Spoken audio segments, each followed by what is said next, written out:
Welcome welcome to immortal biology. आधीच्या लेक्चरमध्ये आपण पाहिलं होतं डबल फर्टिलायझेशन आणि त्याच्या आधी होतं पोलन पिस्टल इंटरॅक्शन.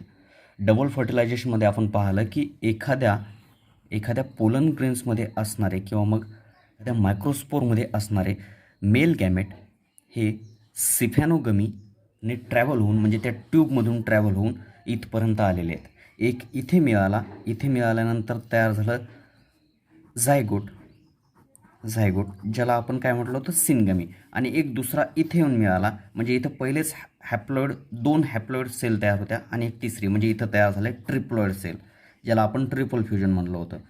त्यापैकी या झायगोटपासून तयार होणार आहे एम्ब्रिओ आणि या एम्ब्रिओला डेव्हलपमेंटसाठी जी नरिशमेंट लागेल, जे न्यूट्रिशन लागेल ते देण्याचं काम करेल ही ट्रिपल फ्युजनमधून तयार झालेली सेल ज्याला आपण म्हणतो पेन सेल. याचा फुल फॉर्म आहे प्रायमरी एंडोस्पर्मिक न्यूक्लियस. याच्यापासून तयार झाल्या पेक सेल ज्याला म्हणतो आपण प्रायमरी एंडोस्पर्मिक सेल्स. ह्या सेल याच्या भोवताला म्हणजे एम्ब्रिओ, जर हा एम्ब्रिओ असेल तर या एम्ब्रिओच्या भोवती ह्या सेल प्रेझेंट असतील. कशासाठी? तर न्यूट्रिशन आणि नरिशमेंट देण्यासाठी. ह्या कोणत्या फॉर्ममध्ये प्रेझेंट आहेत, याच्या भोवती कोणत्या फॉर्ममध्ये प्रेझेंट आहेत याच्यावरून त्याचे टाईप पडत असतात. बेसिकली तुम्हाला एंडोस्पर्म काय आहे ते क्लिअर झालं. ट्रिपल फ्युजन, ट्रिप्लॉइड सेल तयार झाली, त्याच्यापासून पेनपासून पेक आणि पेकपासून अशा सेल्स ज्या नरिशमेंट किंवा न्यूट्रिटिव्ह असतील आणि न्यूट्रिशन प्रोव्हाइड करतील कोणाला? तर एम्ब्रिओला, ज्याला म्हणलो आपण एंडोस्पर्म. हे ट्रिप्लॉइड सेल मायटोटिकली डिवाइड होऊन नरिशमेंट प्रोव्हाइड करणाऱ्या सेल तयार करते, त्यालाच आपण एंडोस्पर्म म्हणतो. पेक सेलपर्यंत तुम्हाला क्लिअर झालं.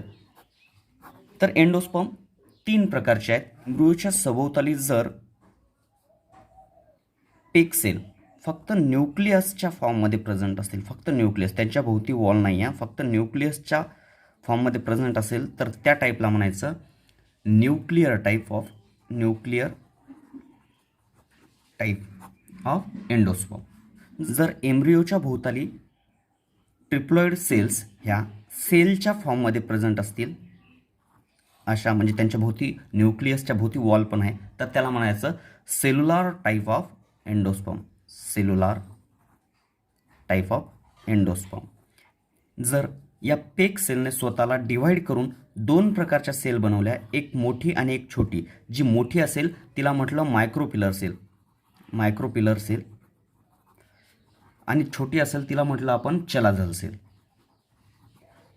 सेल. ठीक आहे. तर ह्या 2 प्रकारच्या म्हणजे अशा फॉर्ममध्ये जर एम्ब्रिओच्या भोवती सेल प्रेझेंट असतील तर या टाईपच्या सेलला म्हणायचं हॅलोबियल. इथं पाहिलं न्यूक्लियर, सेल्युलर आणि तिसरं टाईप आहे हॅलोबियल.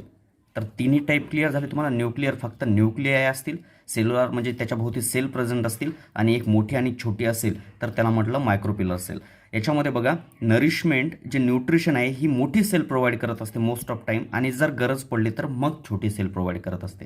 तर ह्या 3 टाईप आहेत एंडोस्पर्मच्या. आपण पाहिलं होतं की ह्या ट्रिपल फ्युजननं इथं पेन तयार झालं, पेक तयार झालं आणि नंतर समोर एंडोस्पर्म तयार झाला. ह्याच्या 2 सेल्स आहेत ज्यांना आपण सिनर्जिड सेल्स म्हटलं होतं. ह्या आधीच डिजनरेट झाल्या आणि मधात राहिली होती फक्त एग्ज सोबत मिक्स आहे मेल गॅमेट आणि एग्ज यापासून तयार झालेला आहे झायगोट म्हणजे काय? आता ही 2 गॅमेट मिळून तयार झालेली सेल आहे. ठीक आहे. तर ही सेल आपण इथं कन्सिडर करू. ही सेल अनइक्वल डिव्हिजन करते, म्हणजे एम्ब्रिओ तयार होतो ती प्रोसेस बघा. एम्ब्रिओ तयार होण्याची प्रोसेस जिला आपण एम्ब्रिओजेनेसिस म्हणतो ती कशी होते? एक झायगोटची सेल ही अनइक्वल डिव्हिजन होते, 2 प्रकारच्या सेल बनवते. एक असेल वरची सेल जिला आपण म्हणतो सस्पेन्सर सेल्स, आणि दुसरी आहे जिला म्हणतो आपण एम्ब्रिओनल सेल. ओके. काय होते याच्यात नेमकं? सस्पेन्सर सेल आणि एम्ब्रिओनल sale. Suspensor sale transverse division करते, म्हणजे अशा प्रकारच्या सेल तयार करते. एकदम शॉर्टमध्ये पाहणार आहेत आपण, कारण रिव्हिजन सिरीज आहे, एकदम कमी वेळात आपल्याला पूर्ण कव्हर करायचं आहे. तर ह्या 6 प्रकारच्या सेल बनवतो. सगळ्यात वरची आहे वेसिक्युलर सेल म्हणतो, आणि यांना म्हणतो आपण नेक. आणि सस्पेन्सर सेल मधून तयार होणाऱ्या सगळ्यात शेवटची जी सेल असेल, कन्सिडर करा ही सेल, हिला म्हणतो आपण हायपोफायसिस. आता म्हणजे ही इथं सस्पेन्सर सेल्सचं डिव्हिजन वगैरे संपलं. आता एम्ब्रिओनल सेल्सचं बघा. एम्ब्रिओनल सेलचं काय होईल, एम्ब्रिओनल सेल 3 वेळास मायटोटिक डिव्हिजन करेल. आपल्याला माहिती आहे एकदा केल्यानंतर 2 सेल तयार होणार, दोनदा केलं की 4, आणि 3 वेळास केलं तर किती, 8 सेल तयार होतील.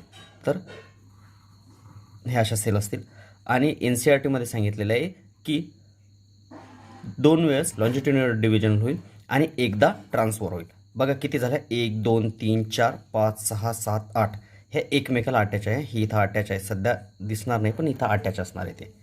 बघा ही सगळ्यात वरची सेल, एक नेक सेल, हायपोफायसिस, आणि याला म्हणायचं ज्या 8 सेल आहेत या सेलला म्हणायचं ऑक्टंट किंवा मग टायर म्हणतो आपण. ऑक्टंट म्हणजे 8 सेलचा बंच. ठीक आहे, ऑक्टंट. तर या हायपोफायसिसपासून काय तयार होणार आहे, या हायपोफायसिसपासून होणार रूट कॅप तयार. साहजिकच आहे, रूट कॅप जिथं असेल तिथं रूट तयार होणार. म्हणजे या सेलपैकी ज्या वरच्या 4 सेल्स आहेत 1 2 3 4 याच्यापासून रूटचा पार्ट तयार होईल. कोणता पार्ट, तर रूटचा पार्ट.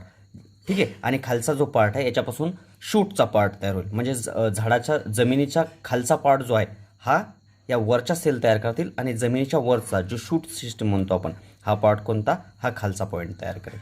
ठीक आहे, हे झालं सिंपली कशाच्या बाबतीत, तर एम्ब्रिओ तयार होण्याच्या बाबतीत. आता एम्ब्रिओ तयार होते वेळेस काय होईल, हा खालचा जो पार्ट आहे असा कन्वर्ट होईल, आणि याच्यापासून काय होतील, 2 कॉटलेडॉन तयार होतील. म्हणजे जनरली आपल्याला हे क्लिअर झालं की हे जे स्ट्रक्चर होतं हे कशाचं होतं, तर डेव्हलपमेंट ऑफ डायकॉट एम्ब्रिओ. हे डायकोटिलेडॉनचं झालं. म्हणजे याच्यापासून 2 कॉटिलेडॉन्स बनतील. ठीक आहे, डायकोटिलेडॉन आणि मोनोकोटिलेडॉन आपल्याला क्लिअर आहे काय असते ते. याच्यापासून 2 कॉटिलेडॉन्स बनतील. मोनोकोटिलेडॉन मध्ये काय आहे, तर या ऑक्टंटपर्यंत सेम कंडिशन असणार आहे. ऑक्टंट नंतर इथं जी 2 कॉटिलेडॉन्स बनण्याची प्रोसेस आहे, इकडे मोनोकोटिलेडॉनमध्ये 2 कॉटिलेडॉन्स नसतील. त्यामुळं तुमच्या पेज नंबर 12वर बघा, ही F नंबरची डायग्राम आहे आणि ही H नंबरची डायग्राम आहे. ठीक आहे, F नंबरची डायग्राम म्हणजे काय, ह्या सेल्स मल्टिपल होत जातात आणि त्याच्यानंतर काही दिवसानंतर एक असं स्ट्रक्चर बनवतात, आणि या स्ट्रक्चरवर वेगवेगळे पॉईंट आहेत जे काहीतरी शो करतात की कोणता पार्ट काय बनेल. जसं स्कॅटलम असेल, स्कॅटलमपासून एकच कॉटिलेडॉन बनेल, म्हणून हे आहे मोनोकॉटिलेडॉन. म्हणजे एकच खाप तयार होईल सीडची. ठीक आहे, दुसरं आहे कोलेप्टाईल, जे प्रोटेक्टिव्ह लेअर आहे प्ल्युमोलचं. कोलेप्टाईल जे प्ल्युमोलचं प्रोटेक्टिव्ह लेअर आहे, आणि हे जे कोलिओरायझा आहे हा रॅडिकलचा प्रोटेक्टिव्ह लेअर आहे. हे कोलेप्टाईल आणि कोलिओरायझा 2 प्रोटेक्टिव्ह लेअर आहेत, एक प्ल्युमोलचा आणि एक रॅडिकलचा. शूट अपेक्स, याच्यापासून शूट तयार होईल. इपिब्लास्ट, हा इकडे 2 कॉटिलेडॉन्स होते ना, इथे एक स्कटलम आहे आणि दुसरा इथून तयार होण्याच्या प्रोसेसमध्ये होता पण तयार झाला नाही, इपिब्लास्ट. आणि दुसरा आहे रूट कॅप, जिथं आपण हायपोफायसिस पाहिलं, इथं रूट कॅप इथला पोर्शन बनवेल.